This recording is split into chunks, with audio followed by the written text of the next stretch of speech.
So to get started, I want to jump into the top 3 things for growing zones 3 through 8. So you're in the colder climate, the temperate growing zones.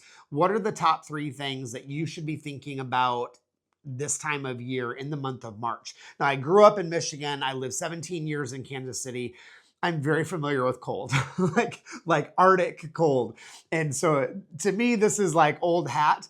And this is the month in March where you develop spring fever and you're finally seeing some growth. I got a picture the other day from my mom and dad up in Michigan, and that's like the cold zone 5.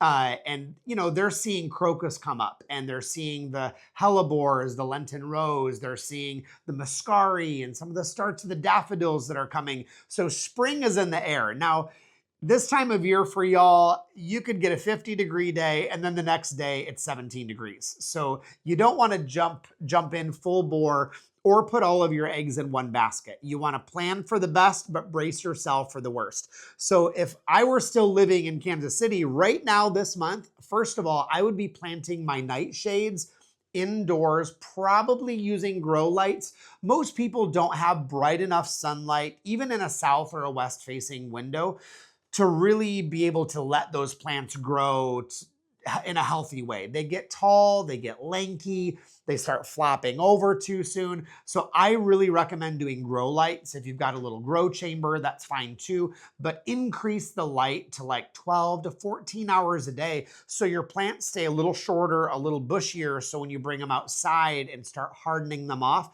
they don't start falling over. But now is the time, thank God, to start planting those nightshades. So you're thinking of tomatoes and peppers and eggplants. You're getting those warm season ones ready now. And I realize it's going to be a couple months, but remember, you want those to be good and healthy and strong before you set them out for hardening. So you really need the next 2.5 months to let them come to full maturity and full size.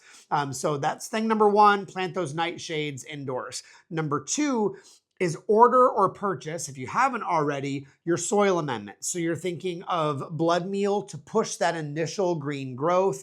You're bringing in compost. What kind of compost? It doesn't matter.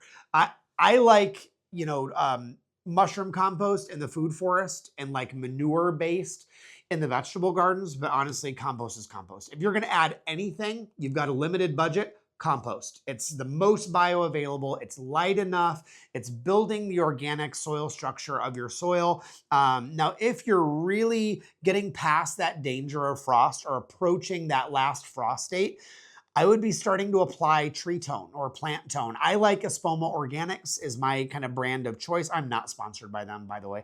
But if you are in Patreon, I did put a list of all of the organic places where I buy them from.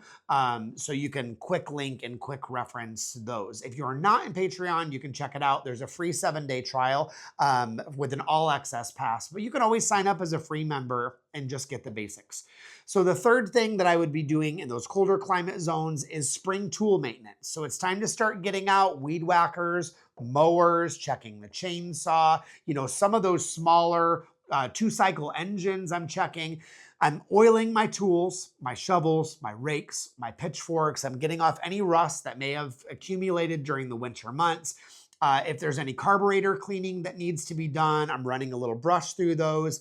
The first time I fire those up, I put in my fresh gas because I'm not using the old junk. And I put in like a little capful of sea foam because it just cleans everything out going into the season. I know that I often do it in the fall, clean it for the fall, and then I clean it again in the winter. That first time I fire it up in the springtime, I love to add that sea foam. The little capful and a little 2-cycle engine really makes a big difference. So I really recommend that. So those 3 things, again, you're doing nightshade planting, you're ordering and purchasing your soil amendments and fertilizers for the spring.